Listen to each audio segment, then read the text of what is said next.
as head coach and general manager, an opening statement from you, Coach Jason Binkley. Yeah, thank you. Thank you everybody for being here this morning. To start with, I have to thank David Farrar, the city of Reading, for allowing me to be in this position. Also, our affiliates in Lehigh and Philadelphia. I had a lot of good communication with them over the last couple months. So for them to be on board with all of this and for me to take over this position with their approval as well means a lot. Conversations with players and fans over the last several months have been nothing but positive. So thank you to all of them.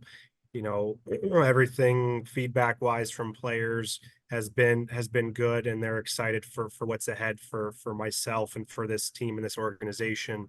Lastly, my wife, my son, the people that support me at home, away from the rink, the people that help keep me grounded. Those two definitely. Thank you to them for being supportive and for being willing to move around the country for all this craziness that we call coaching hockey. Thank you, Coach, and opening statement from Team President David Farrar. Sorry, trying to catch up.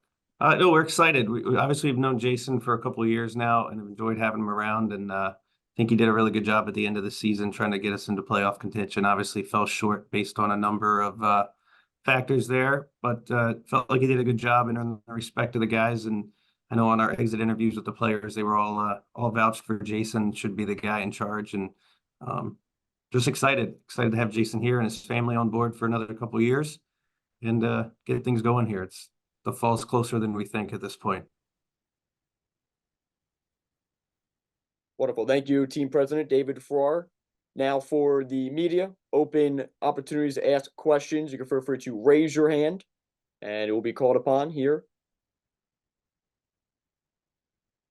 Wonderful. Thank you, Haley. All right, Coach, congratulations again. Huge honor. So what are some goals and expectations that you have for this team heading into the next season? I mean, the goals are to improve, right? Last year was a bad year and it negatively affected, the players, the fans, the city, everything. And so now we have to work on turning that around. This is not a bad place to be. This is not a bad place to play. And what we're going to be able to offer here is opportunity. And now with those players and what I can do with that opportunity is all falls on us. The goals, the expectations are going to be the same for any coach you talk to at any level, and that's to win, to be successful. We're at a different level where part of our goal is development, moving players up, making sure that we provide them the necessary things for them to be successful, both on and off the ice, which we're working on. But for me, it's winning, it's being successful. The North Division, in my opinion, is up for grabs moving forward here. I look at rosters, I look at the teams we're going to be playing, and with what's going to be happening and the flip that I kind of foresee coming, this division's up for grabs, and I want to be the one that takes a hold of it and kind of runs with it here for the next several years. Thank you, Haley. Question from Samantha. Coming from the SPHL, now in the ECHL for a couple of seasons, what is your main development piece for these players, or does it go individually by each player? It's going to go individually by each player. Some guys might need more skating work and some guys might need more shooting work. It's all based on the player individually. One thing I like to do, one thing I liked as a player, I like as a coach, individual film. When you can sit there and you can hash out what's actually going on and you can talk through specific plays or specific situations, then that's going to help them develop them as well.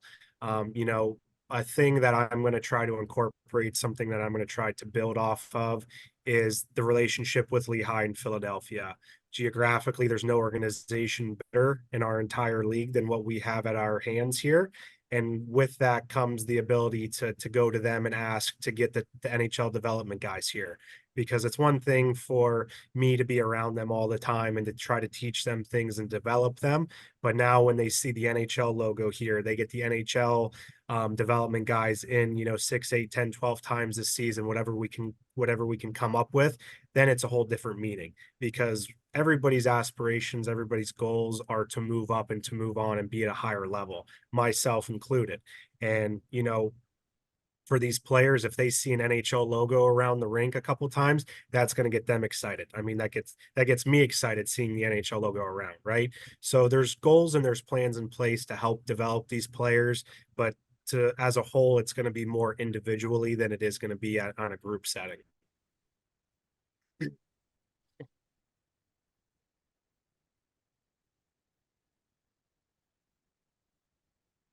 Other questions for Jason Binkley or Team President David Farrar?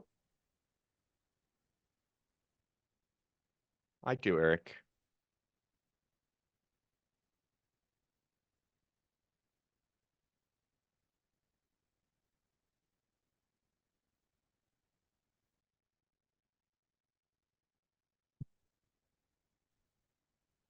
Wonderful. Thank you, Barry. When you're set. This is for David. How much did the players' feedback play in making your decision? I mean, that was a big factor. Obviously the current players from this past team, but a couple guys reached out that played here last year as well, that when Jason was the assistant under Coach Henry, and they all kind of vouched for him as well. So that was good to hear that some former players reached out too. So it was a big factor, and obviously his familiarness with Reading. It's a different market than a lot of the teams, and it takes a little bit different recruiting strategy. The beach isn't down the street, so we've got some challenges there to get guys to come to Reading, but we've hopefully improved a lot of that with our housing and busing, and obviously the relationship Jason's formed with Lehigh Valley the last couple of months has been huge. But the players definitely had a piece in it. And what set Jason apart from any of the other candidates that you considered? It's obviously, being familiar with Reading was a huge help. His professionalism, his resume was fantastic compared to a lot of the ones I received. His interview was very detailed. He knew a lot of information, had a lot of information, a lot of good stuff. It wasn't just tell me about yourself and just went through a couple bullet points. So I thought he did a great job with the interview, and really the whole body of work over the last really 2+ years of being here and working hard and seeing what he does. And then obviously our hockey ops guys have been with us a long time and play a big role in the room back there, and all spoke highly of him and wanted him back as the head guy. So that was a huge piece of it right there. Our hockey ops guys, they've got opinions. I have one for Jason too. What's the most important thing you learned from your few months as interim head coach that you think you'll be able to employ going forward now that you've got the permanent job? The big thing is going to be accountability and leadership. I think it's something we desperately missed. It's something that David and I spent a lot of time talking about the last couple months of the season. It's something that I tried like crazy to acquire. And it's not that easy to do, and I wasn't able to do it, obviously. So with what's going to be going on here moving forward, getting some experienced players in here, and even with the new guys, the rookies, like having been captains or having been leaders on teams before is going to be huge for me. The fact that your teammate can look you in the face and say you need to be better, besides me just coming in the room and having to scream at them, is going to go a long way. And having your teammate hold you accountable and have your teammate be the one that gets in your face maybe a little bit and wants you to do better, just not for yourself, but for everybody, I think is going to be huge. So for me, building a team based off of leadership, off guys that have been captains and leaders, is going to be a very big starting point, a very big motive, and a very big, thing that I strongly believe that this team needs to be successful and move forward. Thank you, man. Thank you.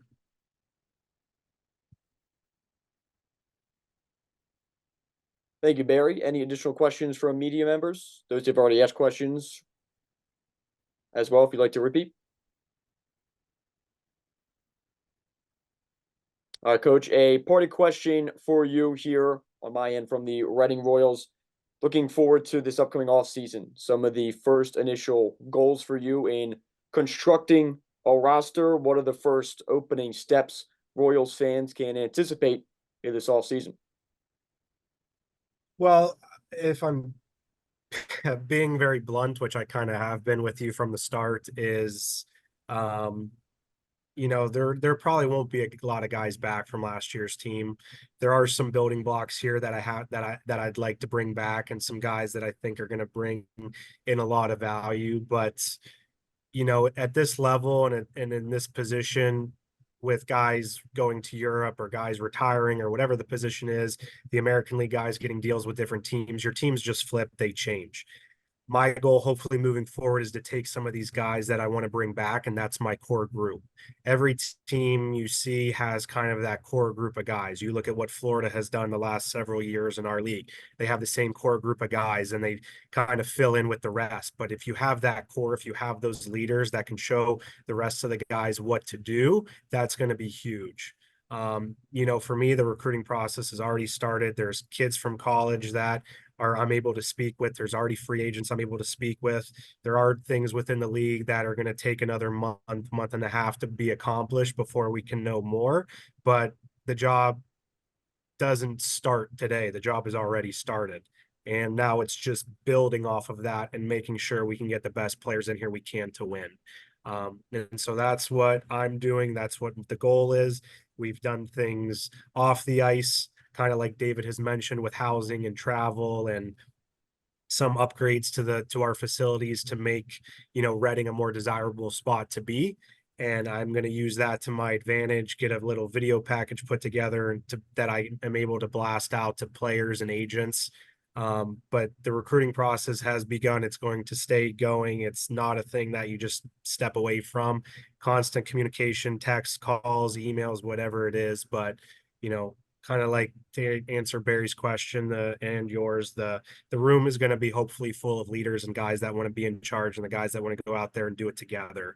And it's not going to be one individual that wins us games. It's going to be the group. And the quicker I can turn individuals into a group and the quicker that we can hit the ground running, the better we're going to be.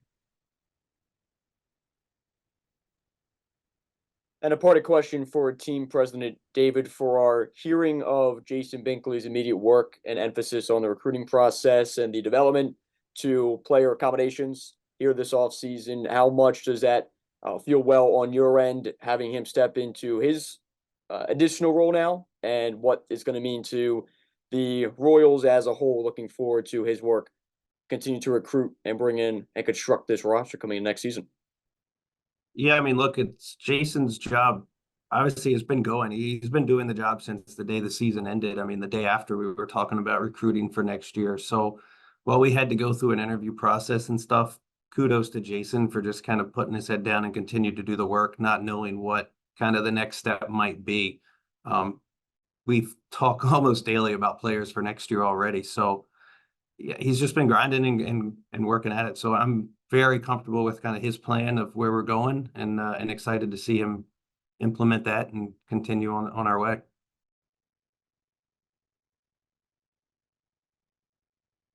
Head coach and general manager Jason Binkley and team president David Farrar, thank you very much for the time today, as well as our media members. Copy of this interview will be sent out to all of you, as well as available on the Reading Royals YouTube channel. Thank you, gentlemen, for your time. Congratulations once again, head coach and general manager Jason Binkley. Thank you.